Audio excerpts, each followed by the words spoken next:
¿Qué pasaría si todo lo que la gente creyó durante 25 años fuera una mentira? ¿Y si la reina que lloraron, enterraron y exaltaron nunca hubiera muerto? Hoy nos adentraremos en una historia realista y conmovedora sobre silencios impuestos, verdades enterradas y el coraje de un hijo que se atrevió a enfrentar el pasado. El viaje secreto del rey Elián, el descubrimiento inesperado, el reencuentro con su madre que se creía muerta, la conspiración que intentó silenciarla y la redención que nació de la verdad. Dale me gusta al video, suscríbete al canal y activa las notificaciones. Y por supuesto, comparte tu opinión en los comentarios. Tu voz también es parte de esta historia. Al amanecer de un brumoso día de otoño, el rey Elián de Darelion se levantó antes de que sonaran las primeras campanas. Ya no era el niño silencioso que miraba con ojos ausentes el retrato de su madre. Ahora, a sus 30 años, llevaba en el rostro el peso de decisiones irreversibles y de silencios heredados. La carta que había encontrado en su cama la noche anterior todavía temblaba en su mano. Un sobre sin escudo, sin remitente, solo una frase escrita a bolígrafo. Ella está viva. Al principio pensó que se trataba de una broma cruel o delirante de algún sujeto desobediente. Pero había algo en la escritura, en la forma precisa en que se curvaban las letras, que hacía que fuera imposible ignorarla. Algo que iba más allá de la lógica y tocó una vieja fibra sensible. Elián, que no lloraba desde el funeral de su padre, sintió que le ardían los ojos. Aquella mañana, sin avisar a nadie, hizo ensillar un caballo, cambió su túnica real por una sencilla capa de viaje y partió solo, como siguiendo el eco de un recuerdo que aún no podía nombrar. El destino era un lugar que nadie mencionó en voz alta: Penumbra House, un antiguo convento transformado en asilo para aquellos que la corte prefería olvidar. Se encuentra al norte de Darelion, enclavado entre bosques de pinos que parecían susurrar historias que el viento se negaba a llevarse. Durante 2 días, Elián cabalgó a través de una espesa niebla, durmiendo en modestas posadas y evitando las miradas de cualquiera que pudiera reconocerlo. Había aprendido, desde muy joven, que los secretos más peligrosos no vivían en los sótanos del castillo, sino en los pasillos donde nadie más entraba. Cuando llegó a las puertas del asilo, el guardia lo miró con sospecha. ¿Buscas a alguien?, él preguntó. Elián asintió lentamente, ocultando el temblor en su voz. Vine a visitar a una becaria. La llaman Irene. El nombre sonó extraño en sus propios labios, pero fue como la mujer que el tiempo no pudo borrar, fue conocida ahora. El guardia dudó y luego cedió. La última puerta del pasillo oeste, pero prepárense. Esa mujer vive entre mundos. El pasillo oeste era largo y sombrío, con paredes de piedra húmedas y ventanas estrechas que apenas dejaban entrar la luz. El suelo crujió bajo sus botas y con cada paso el aire parecía hacerse más denso.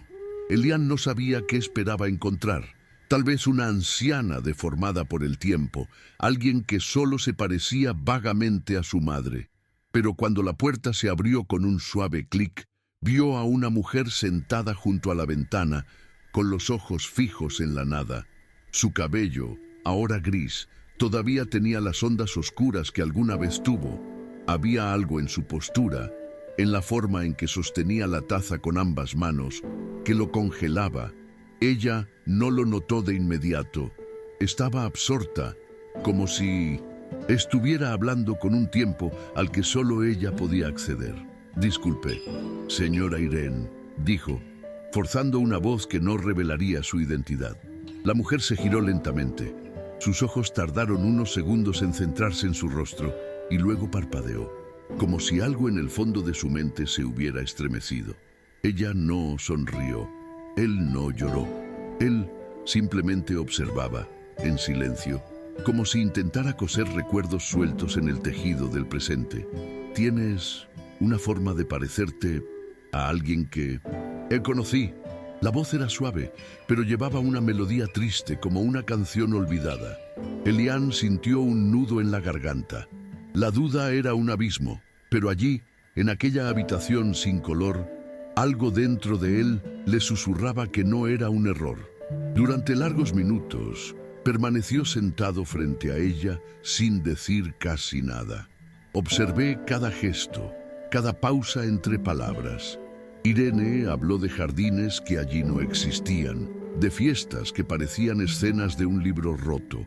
Pero de repente mencionó el nombre, el padre de Elian. Y con esto pareció trazarse una línea invisible entre el pasado y el presente.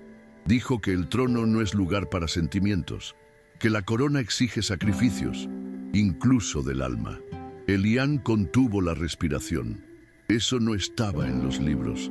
Nadie fuera de ese círculo íntimo podría saberlo. Por primera vez, vio fragilidad y lucidez coexistir en los ojos de la mujer. En las semanas siguientes, Elian regresó discretamente, siempre con nuevas excusas al palacio. Nadie sabía de sus visitas. Se sentó a su lado, acercándole pequeños objetos del pasado.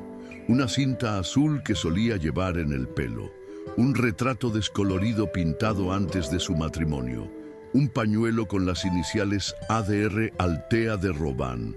Con cada artículo surgía un nuevo fragmento. A veces se reía de recuerdos sencillos, otras veces lloraba por recuerdos que parecían heridas abiertas. Pero en medio de la confusión, una certeza creció.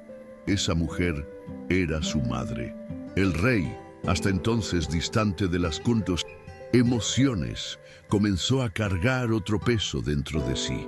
Ya no era simplemente un monarca que administraba tratados y alianzas. Era un hijo que se enfrentó a la injusticia cometida contra la mujer que lo dio a luz. Al regresar al palacio después de su quinta visita, encontró a su consejero más importante, Lord Renmar, esperándolo en el estudio. Su Majestad ha estado ausente con frecuencia. ¿Le preocupa algo?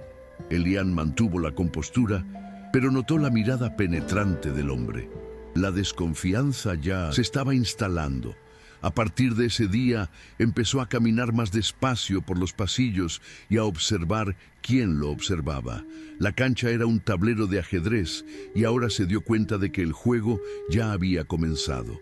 Elian comenzó a investigar documentos antiguos, disfrazando sus intereses entre archivos administrativos. Solicitó, a través de canales no oficiales, acceso a historiales médicos, decretos de hospitalización y antiguos informes de seguridad real. Al principio, solo encontró huecos, fechas tachadas, nombres faltantes, informes resumidos. Pero entre las capas del olvido descubrió una firma casi ilegible al pie de un informe. D. Valien. Él era el canciller en el momento del incendio, muerto hace una década, pero cuyo legado aún vive en los pasillos del poder. Cada pista parecía estar seguida por una sombra, un sirviente que desapareció, un bibliotecario reemplazado sin previo aviso, una sala de registros sellada por orden superior. Elian mantenía la fachada de normalidad, pero en su interior comenzaba a formarse el esbozo de una conspiración. Y lo más inquietante es que una parte de ella parecía haber tenido la aprobación de su propio padre. ¿Pudo el difunto rey Teón, un hombre admirado por su sangre fría y estratégica, haber silenciado a su propia esposa para preservar acuerdos secretos? En la séptima visita, Irene lo llamó por su nombre. Elian, mi pequeño Elian. Era la primera vez que hablaba con seguridad, no como alguien que adivina, sino como alguien que recuerda. Casi se desploma. Se sentó a su lado, le tomó la mano, y en ese contacto, la distancia de 25 años pareció disolverse. Dijeron que estabas enferma, que no podías verme, susurró, y luego lloró. Lloró como quien ha estado conteniendo el dolor durante demasiado tiempo. Elian, por primera vez en muchos años, no pudo contenerse. La abrazó fuertemente, como si quisiera redimir cada minuto robado por la mentira. A partir de esa noche, Elian decidió que no era suficiente. Era necesario revelarlo. Pero ¿cómo podemos desenmascarar un pasado tan bien enterrado sin causar caos? El tratado que Altea había intentado denunciar seguía vigente, manteniendo aún alianzas y comercio con los reinos vecinos. Revocarla podría provocar represalias, pero mantenerlo sería seguir en connivencia con la injusticia.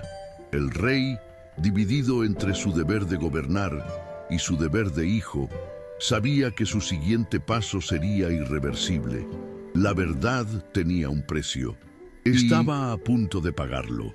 La noche siguiente, Elian llamó discretamente a un viejo escriba que había servido durante el reinado de Teón. Era un hombre de habla arrastrada, manos temblorosas y ojos que habían visto más de lo que debían. Con el pretexto de revisar antiguos tratados, el rey le mostró una copia del acuerdo firmado con el reino de Seria. Hay algo incompleto aquí, ¿no? El anciano dudó. Se mordió los labios y dijo casi en un susurro: Majestad. Había un documento adjunto sin transcribir. Estaba sellado en un pergamino oscuro. Ordenaron quemar los registros, pero no todo se quema. Esa respuesta fue todo lo que Elian necesitó para confirmar lo que ya intuía.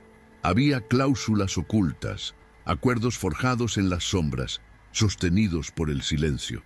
Mientras tanto, Altea empezó a salir de su letargo como quien regresa de una inmersión muy profunda. Sus recuerdos llegaron poco a poco, no siempre de forma lineal, sino cada vez más vívidos. Recordó el día del incendio, las manos que la sacaron del carruaje en llamas, las voces apagadas que le ordenaban que la llevaran lejos antes de que dijera demasiado. Recordó una celda oscura en los primeros días y un líquido amargo que la hizo dormir durante horas. Recordó haber gritado, y nadie responde. Cuando le dijo esto a Elian, su voz temblaba, pero su mirada era firme. Ya no era solo Irene, fue Altea volviendo a la existencia. Poco a poco, el rey comenzó a planificar con precisión sus próximos pasos. Llamó a su lado a los pocos consejeros que todavía consideraba confiables, entre ellos la jueza Lysen, una mujer de mente rápida y reputación de incorruptible. En una reunión a puerta cerrada, Elian contó todo. La reacción fue de asombro y luego de miedo. Su Majestad, si revela esto sin pruebas sólidas, los aliados se volverán contra el trono. Pero Elian ya no buscaba el consenso. Si el trono no puede sostener la verdad, entonces no vale la pena ocuparlo. La frase resonó en la sala de piedra como un trueno inesperado. En el pueblo cercano al asilo, Elian dispuso el traslado de Altea a un lugar más seguro, una antigua finca perteneciente a un primo lejano que vivía recluido. Allí, lejos de las miradas del reino, la reina comenzó a escribir sus memorias. Página a página reconstruyó el rompecabezas del pasado. Nombres, lugares, fechas, conversaciones escuchadas, amenazas veladas, promesas traicionadas. El texto fue doloroso, pero necesario. Fue su manera de recuperar lo que le habían robado. Su historia, su dignidad. Los primeros rumores comenzaron a circular entre los nobles, susurros en los bailes, miradas sospechosas en las reuniones del consejo, cartas codificadas que pasan de un lado a otro entre los miembros superiores de la corte. El nombre de Altea, antaño envuelto en luto, apareció como una sombra que volvía a rondar. ¿Y si está viva? Se escuchó una noche en los pasillos del Senado Real. Los más mayores, los que demasiado sabían, empezaron a inquietarse. Lord Bilhan, actual ministro de Asuntos Exteriores y beneficiario directo del tratado, solicitó una audiencia con el rey, pero Elian se negó. Sabía que los días de las máscaras estaban contados. Una mañana lluviosa, Elian entró solo en el antiguo salón donde se conservaban los retratos de la familia real. Caminó lentamente hacia el cuadro de la reina Altea, pintado 3 años antes del accidente. Él la miró a los ojos como buscando aprobación. No puedo devolverte tus años perdidos, pero puedo devolverte tu nombre. Decidió entonces que en el jubileo de la fundación del reino, 3 semanas más tarde, haría un anuncio público. Sería la ocasión perfecta. Todos los reinos vecinos estarían presentes. El gesto tendría consecuencias, pero también irreversibles. Mientras preparaba su discurso, Elian buscó la manera de proteger a Altea. Ella confió su seguridad a un guardia personal que había servido a la reina en sus últimos años antes de su caída. Hombres leales que la reconocieron inmediatamente al verla. Algunos lloraron. Uno de ellos se arrodilló. Su Majestad, pensamos que nunca volveríamos a verle. Altea, conmovida, solo pidió una cosa. No me traten como a una mártir, trátenme como a una superviviente. Elian escribió la frase en su diario esa noche, como un recordatorio de la silenciosa fuerza que aún conservaba su madre. Cuando llegó el día del jubileo, la gente llenó la plaza central de Baldren. Las banderas ondeaban, los músicos tocaban canciones ceremoniales y las delegaciones extranjeras se dispersaban por los palcos reales. Nadie imaginaba lo que diría el rey. Se esperaban promesas económicas, reformas administrativas, tal vez anuncios de alianzas. Pero Elian subió al púlpito con un papel doblado en sus manos y el rostro más serio que jamás había mostrado en público. Cuando empezó a hablar, hubo un silencio inmediato.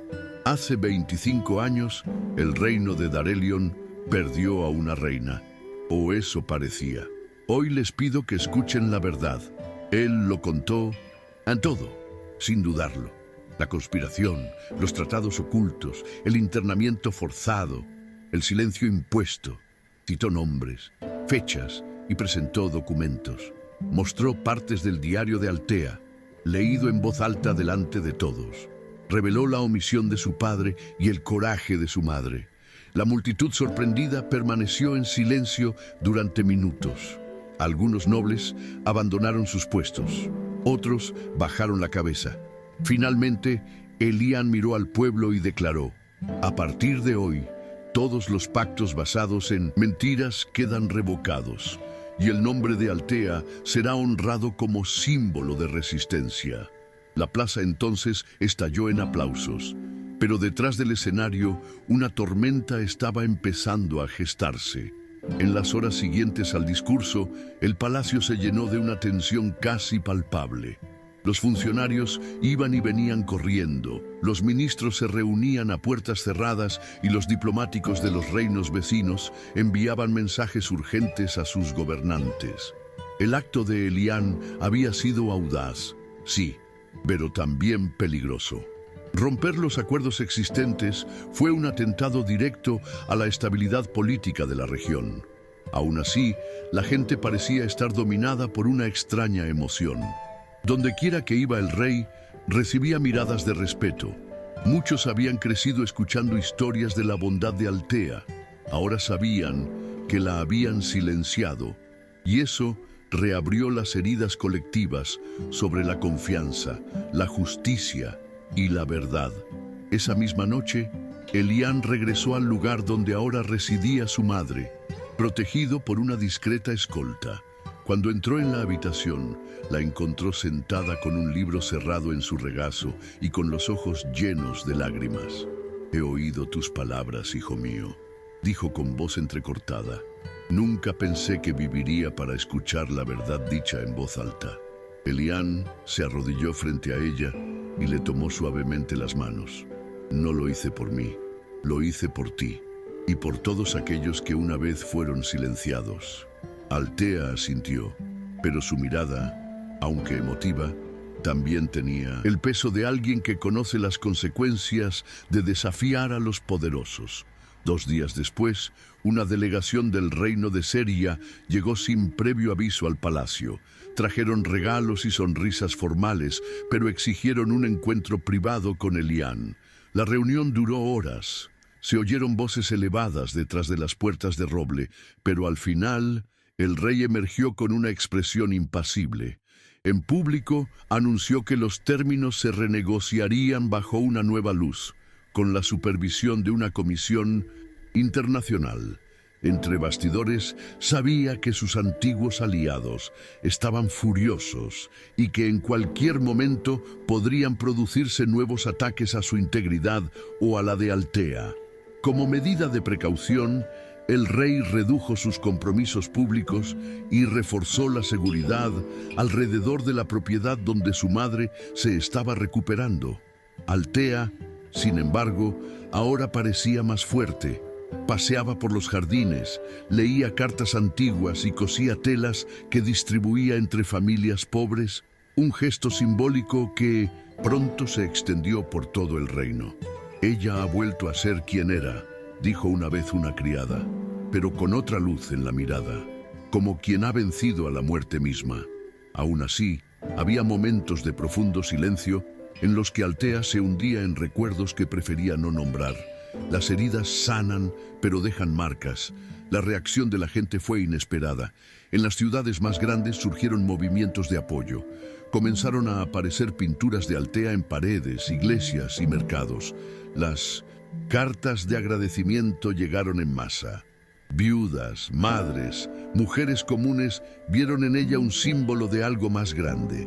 La mujer que resistió, la que fue silenciada por hablar demasiado y aún así sobrevivió.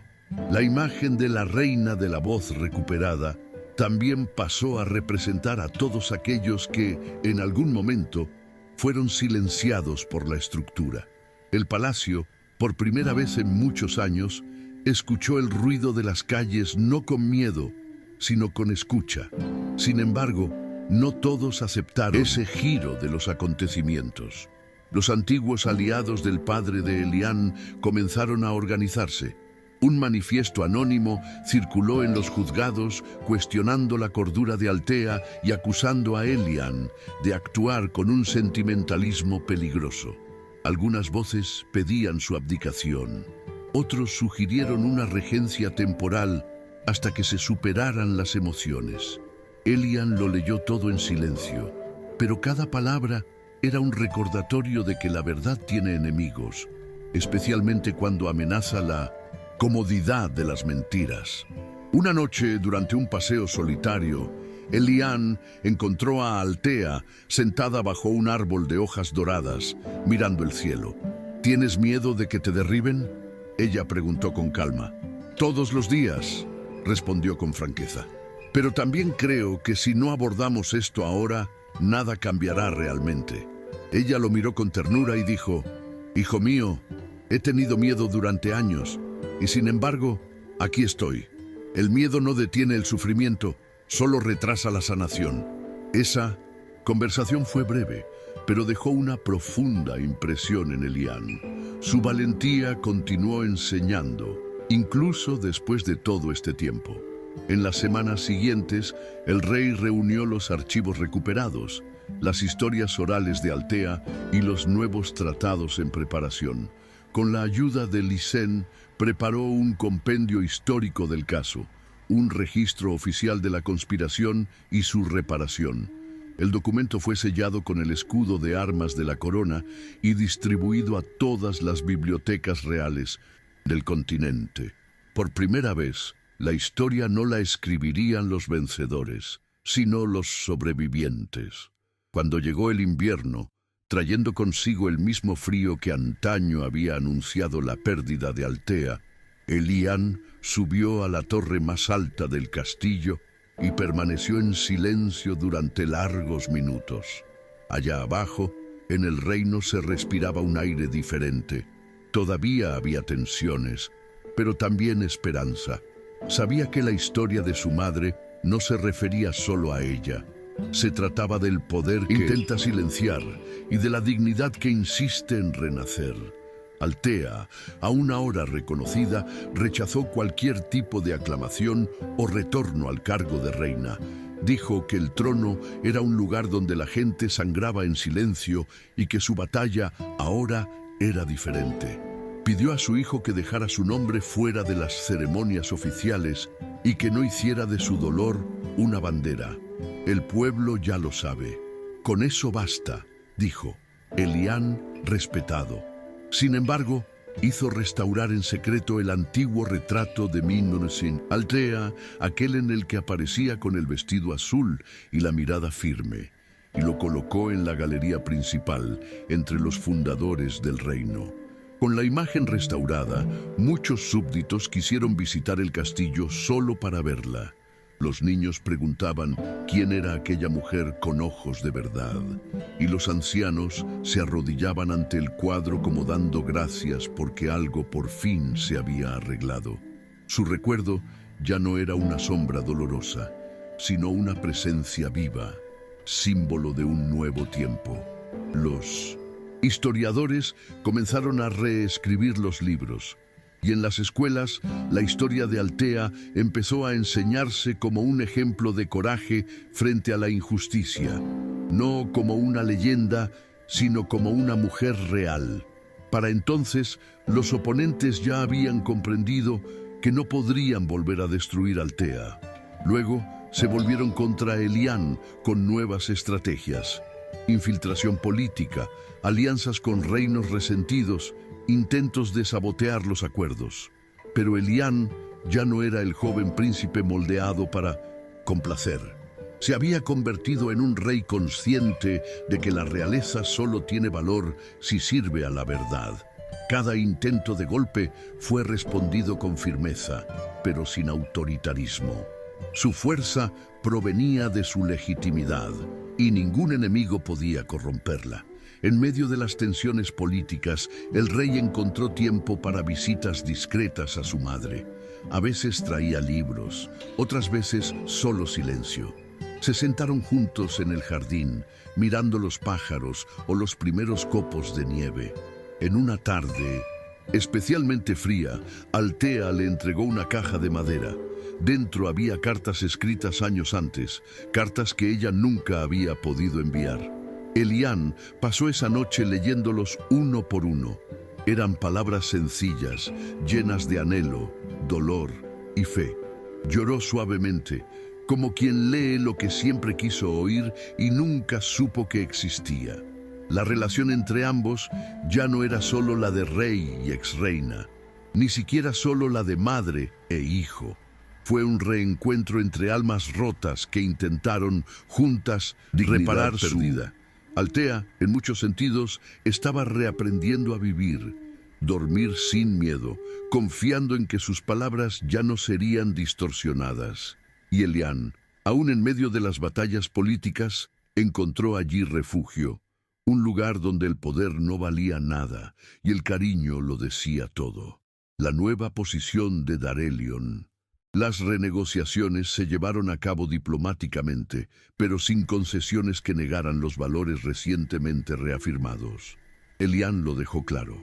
Si quieres estar con nosotros, debes estar con la verdad.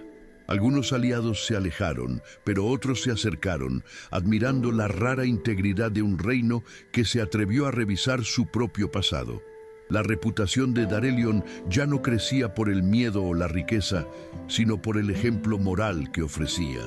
Un año después del anuncio, Elián decidió celebrar una ceremonia discreta, sin público, sin nobleza, solo con funcionarios y vecinos del lugar. Se reunió en un antiguo templo donde Altea había sido coronada décadas antes. Allí plantaron un árbol juntos, un roble blanco. «Ella nos sobrevivirá a todos», dijo Altea, sonriendo por primera vez en mucho tiempo. Ese gesto silencioso, casi invisible, se convirtió en el verdadero símbolo de la nueva era. Raíces profundas, crecimiento lento y fuerza para soportar todas las estaciones. Altea comenzó a escribir cartas a mujeres en situaciones de silencio y abandono. Alentó a las escuelas, envió donaciones anónimas y envió copias de su diario a bibliotecas distantes. Aunque no aparecía en público, su presencia se hacía cada vez más fuerte entre el pueblo. Dijeron que quien leía sus palabras dormía diferente, que allí había consuelo, y sobre todo, coraje. Así, la mujer que había sido borrada por un tratado sucio se convirtió en una inspiración para aquellos que nunca tuvieron voz. Elián, a su vez, comenzó a gobernar con una conciencia diferente. Ya no tomaba decisiones basándose únicamente en consejos o cifras, sino en preguntas que aprendió de la historia de su propia madre. ¿A quién silenciará esta decisión? ¿Quién dejará de existir si finjo no ver? Su reinado se convirtió en un ejercicio constante de escucha, y su imagen pública, hasta entonces rígida, se fue moldeando en la de un hombre que, antes de ser rey, era un hijo, y quien entendió en el dolor lo que era la verdadera justicia. La primavera siguiente, Altea enfermó. Nada grave al principio, fiebre baja y algo de fatiga. Pero los días pasaban y ella parecía perder vitalidad. Se llamó a los médicos, pero ella rechazó tratamientos invasivos. Dijo que su tiempo había terminado. No me sanes de lo que ya he logrado. Elián insistió en mantenerla con vida, pero ella dulcemente pidió que simplemente la dejaran sentir el viento y ver el cielo. Una vez me lo quitaron todo. Ahora no me quiten la libertad de irme en paz. Los días siguientes fueron dolorosamente delicados. Elián comenzó a dormir en la propiedad, en una pequeña habitación al lado del dormitorio de su madre. Por la mañana, él le traía té y se sentaba en silencio mientras ella miraba el jardín. A veces hablaban de pequeños recuerdos, el olor de la cocina del castillo, la risa de una dama de compañía que cantaba desafinada, el cabello enredado de Elián cuando era niño. Altea habló en voz baja, como si ya no tuviera prisa, y Elián escuchaba todo con la reverencia de quien sabe que cada palabra podría ser la última. Una tarde, mientras el sol entraba por las ventanas con un resplandor dorado, Altea pidió volver a ver el retrato restaurado. Elián trajo consigo una copia reducida y enmarcada. Cuando lo vio, sonrió melancólicamente. Esa era yo antes del silencio. Se quedaron así durante largos minutos. Luego tocó el rostro de su hijo y le dijo: «Me has devuelto al mundo. Ahora debo devolverte la vida. No dejes que mi partida te endurezca. El dolor, cuando se acepta, ablanda el alma». Él asintió, incapaz de contener las lágrimas. A la mañana siguiente, Altea no se despertó. Estaba serena, con las manos cruzadas sobre el pecho y un pequeño broche de amatista prendido en su vestido, el mismo que llevaba el día de su coronación. La noticia no fue anunciada con fanfarria. Elián ordenó que se celebrara un velorio discreto al que solo asistirían quienes habían estado a su lado en los últimos tiempos, sin pompa, sin multitudes. Mi madre fue enterrada en silencio una vez. No será con un espectáculo que honremos su memoria, dijo al consejo. El cuerpo de Altea fue enterrado en los jardines de la finca donde se había recuperado. Frente al árbol que plantaron juntos, una sencilla lápida llevaba la inscripción: Altea de Robán, la voz que sobrevivió al silencio. En la ceremonia, Elián no habló. Simplemente colocó una flor blanca sobre la tierra recién removida y permaneció de pie, con los ojos cerrados, mientras el viento soplaba entre las hojas. No había ninguna rebelión en su rostro. Había una profunda tristeza, pero también una paz tranquila, la de alguien que había cumplido una promesa. Tras dejar Altea, el rey se retiró unos días, pero contrariamente a lo que esperaban sus adversarios, no cayó en la melancolía. Regresó al palacio más fuerte que nunca. Convocó al consejo, presentó las reformas previstas a los tratados y anunció la creación de un nuevo órgano dentro del gobierno, el Consejo de Memoria y Justicia, diseñado para investigar las omisiones históricas y reparar las injusticias políticas del pasado. Si algo hemos aprendido de la historia de la reina, es que el olvido también es una forma de violencia, declaró. Inspirado por las cartas que escribió Altea, Elián creó una red de escucha y apoyo para mujeres víctimas de abuso institucional. El proyecto lo bautizó con el seudónimo que utilizaba su madre en la residencia de ancianos, Irene. Pronto se abrieron centros de recepción en todo el reino y comenzaron a surgir miles de historias previamente ignoradas. El rostro de Altea llegó a adornar los murales de estos centros, no como un símbolo de la realeza, sino de la resistencia silenciosa que tantos otros llevaron adelante. Internamente, el reino se estaba transformando. La política adquirió nuevos tonos, más humanos, más atentos, y aunque algunas fuerzas conservadoras todavía intentaron resistirse a los cambios, ya era demasiado tarde. El pueblo había despertado. La historia de Altea había tocado un punto que ningún decreto podía borrar: la conciencia colectiva de que la justicia necesita memoria para existir. Y Elian, incluso rodeado de desafíos, sintió que su madre todavía caminaba a su lado, no como una sombra, sino como una raíz. En los actos oficiales, comenzaba sus discursos con una frase que salía de la boca de Altea: la dignidad no grita, persiste. Se convirtió en una máxima en el reino, grabado en las paredes de las escuelas, repetido en los juzgados y susurrado en los cuadrados. Fue como si cada palabra que Altea había pronunciado en vida finalmente hubiera encontrado un eco. Y ahora se multiplicó en generaciones que nunca lo conocieron, pero sintieron su presencia en la forma en que el mundo comenzó a tomar forma. En un gesto de gratitud, Elian hizo algo que pocos reyes se atreverían a hacer. Abrió los diarios de su madre al público, no como reliquias, sino como lectura obligatoria en las escuelas. Los hizo traducir a otros idiomas, distribuyó copias a las casas de estudio de los reinos vecinos e invitó a eruditos a analizar el impacto de la historia de Altea en las estructuras políticas de la época. Pronto, las universidades comenzaron a citarla como referente de la resistencia ética. El nombre de la mujer que había sido enterrada por el poder finalmente ganó un lugar en la memoria del mundo. Una noche, solo en el salón donde estaba el retrato de su madre, Elian escribió una última carta. No lo enviaría ni lo leería en público, simplemente lo dejó entre las páginas de su diario. Fue breve. Mamá, te sigo, y ahora ya no estoy sola. Dejó la pluma sobre la mesa, apagó la vela y caminó en silencio hacia la ventana. El viento soplaba suavemente, como susurrando: yo también te sigo, hijo mío. En el primer aniversario de la muerte de Altea, Elian decidió firmar un nuevo pacto diplomático, no solo con los reinos aliados, sino con su propio pueblo. Llamó al nuevo tratado Alianza de Honor.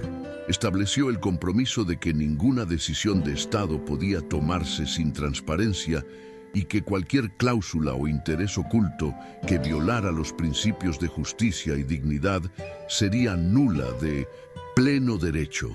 El tratado se firmó públicamente delante de cientos de ciudadanos comunes en una plaza abierta. Fue lo opuesto de lo que había hecho su padre, y precisamente por eso significó tanto. El documento comenzó a replicarse en escuelas y centros administrativos. Sirvió como base para la creación de nuevas leyes y políticas de reparación histórica. Por primera vez, la gente vio la historia reciente del reino no como una herida a ocultar, sino como una lección a recordar. Darelion ya no será un reino que silencie su dolor, declaró Elian en una sencilla ceremonia. Será el que aprenda de ellos.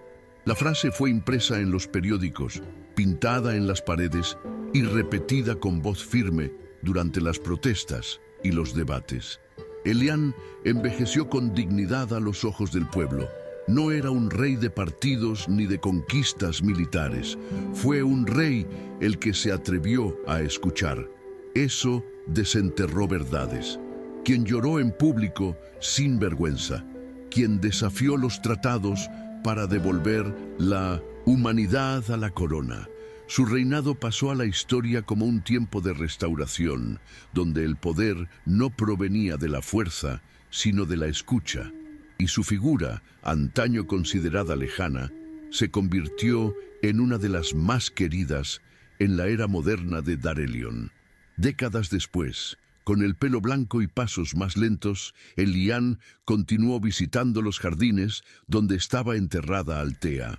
Se sentó en el banco de piedra frente al árbol que habían plantado juntos. Allí le habló como si aún estuviera viva. Él contó lo que había cambiado, sobre los jóvenes que mencionaron su nombre en discursos, sobre los niños que escribieron ensayos con el título La reina que venció al silencio. Allí sonrió. Allí el rey se convirtió en hijo y el trono volvió a ser un lugar de memoria. En una de estas visitas, acompañado por un joven estudiante de historia que lo ayudaba con los archivos de la Biblioteca Real, Elian señaló la lápida y dijo: «Ese nombre fue lo que me enseñó que reinar no se trata de mandar, se trata de servir». La muchacha, conmovida, le preguntó si creía que Altea estaría orgullosa de lo que se había convertido el reino. Lo pensó un momento y luego respondió: «Creo que sí, pero más aún, creo que estaría orgullosa de en quién te estás convirtiendo, porque su historia, más que un legado, fue una semilla, y las semillas florecen en muchos otros rostros». Con el paso del tiempo, la historia de Altea se extendió más allá de las fronteras de Darelion. Se convirtió en una obra de Mintzbesent, teatro, una canción popular, un ensayo académico. En algunos reinos fue censurado, en otros inspiró reformas similares, pero donde quiera que se dijo la verdad, produjo el mismo efecto. Despertó la conciencia. Tu vida ya no es solo una historia del pasado. Se ha convertido en una brújula para el presente y un símbolo de una verdad universal, que ningún silencio impuesto es más fuerte que un recuerdo despertado. Elian murió en paz, a la edad de 82 años, rodeado de hijos, nietos y consejeros que aprendieron de su camino. En su testamento dejó una última carta al pueblo de Darelion. Si los tiempos de miedo regresan, recuerden Altea y recuerden que la verdad no necesita espada, solo necesita a alguien que la porte con valentía.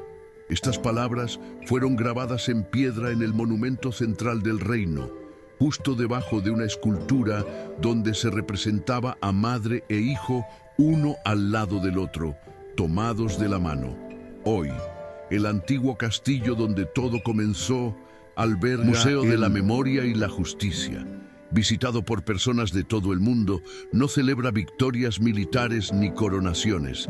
Celebremos la escucha, la reconciliación, el poder de las palabras recuperadas. Una sala entera está dedicada a Altea, sus escritos, su ropa, su diario, el retrato restaurado. Allí no se entra con prisa. Es un lugar donde se camina lentamente, como si uno se adentrara en la historia viva. Elian plantaron continúa creciendo. Sus raíces ya han tomado posesión del suelo y sus ramas se extienden con vigor.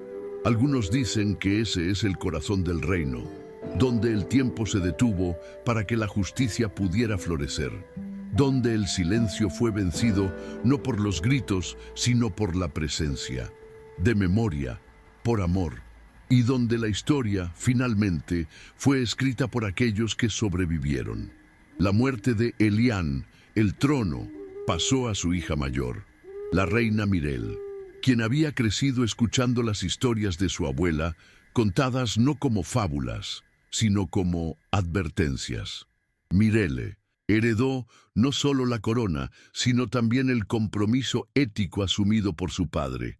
Al asumir el cargo, su primer decreto fue simbólico: la creación de un día festivo nacional en memoria de todas las víctimas del silencio institucional.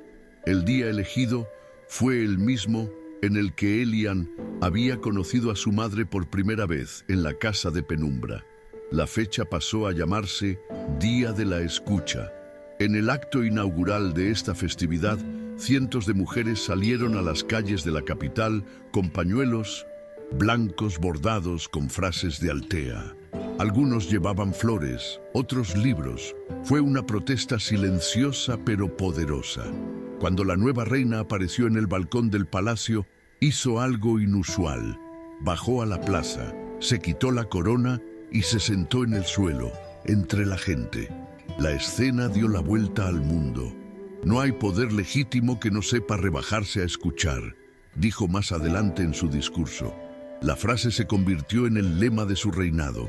Entre los proyectos puestos en marcha por Mireille, uno de ellos recibió especial atención: la reconstrucción de la Casa de Penumbra. Antiguamente, símbolo de abandono y encierro forzado, el lugar se transformó en centro de recuperación para víctimas de la violencia política e institucional. Las celdas fueron sustituidas por salas de terapia. Los pasillos oscuros dieron paso a jardines interiores, y en la entrada principal se erigió una estatua de Altea, no como una reina, sino como una mujer común, con un vestido sencillo y el rostro levantado. En la base de la estatua, una sencilla inscripción: aquí se intentó borrar una vida y nació un camino. Visitantes de todas partes llegaban allí para dejar notas, oraciones y cartas. Algunos contaron sus propias historias de silenciamiento. Otros simplemente dijeron gracias. Entre todas ellas, una en particular me llamó la atención una vez. No conocía a Altea, pero gracias a ella, mi madre tuvo el coraje de decir la verdad. El impacto de su historia ya no fue solo institucional, fue íntimo, cotidiano, personal. El diario de Altea como material didáctico.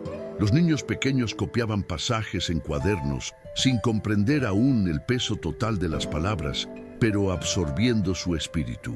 En un pequeño pueblo al sur del reino, un niño escribió en su ensayo: quiero ser rey como Elián, porque él cuidó de su madre. Y la maestra, con lágrimas en los ojos, lo leyó en voz alta a toda la clase. La historia, lejos de perder fuerza con el tiempo, siguió germinando. En las bibliotecas se organizó una colección llamada Voces Recuperadas, donde otras mujeres que habían sido silenciadas pudieron registrar sus propias historias. Inspirados por Altea, decidieron escribir, contar, grabar. Poco a poco surgió en Darelion un nuevo movimiento cultural, centrado en la memoria como forma de curación. Poetas, dramaturgos, músicos, crearon obras basadas en los ecos de esa vida interrumpida que se negaba a ser olvidada. En una de estas obras, titulada Irene, una joven actriz interpretó en su fase más frágil, en el manicomio. La obra no trataba sobre la realeza, sino sobre la lucidez oculta, sobre el dolor de saber y no poder hablar. Al final de la actuación, la actriz caminó hasta el borde del escenario y dijo una sola frase: «¿Alguien me escucha?». A lo que todo el público respondió al unísono: «Sí». Era imposible verlo sin emocionarse. El teatro se convirtió en un lugar de peregrinación.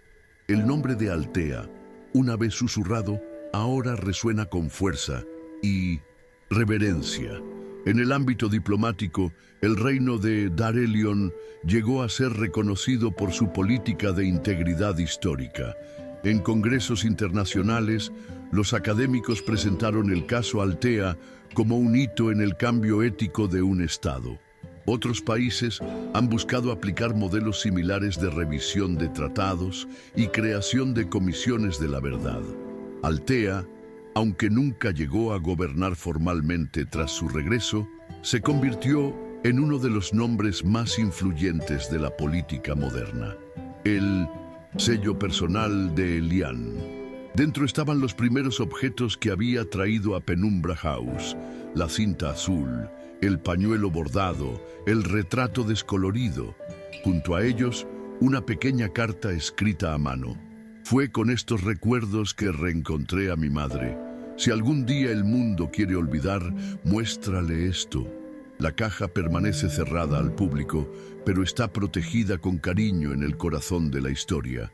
El nombre de Altea en las aulas, en las plazas, en los debates políticos o en las Canciones populares, hay una sensación que permanece, que la verdad puede ser retrasada, puede ser sofocada, puede ser negada, pero nunca destruida.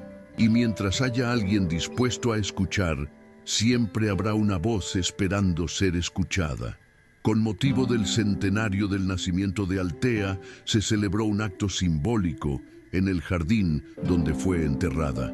El árbol, ahora inmenso, extendió sus ramas como brazos que abrazaban el cielo. Los niños colocaron flores alrededor de la raíz.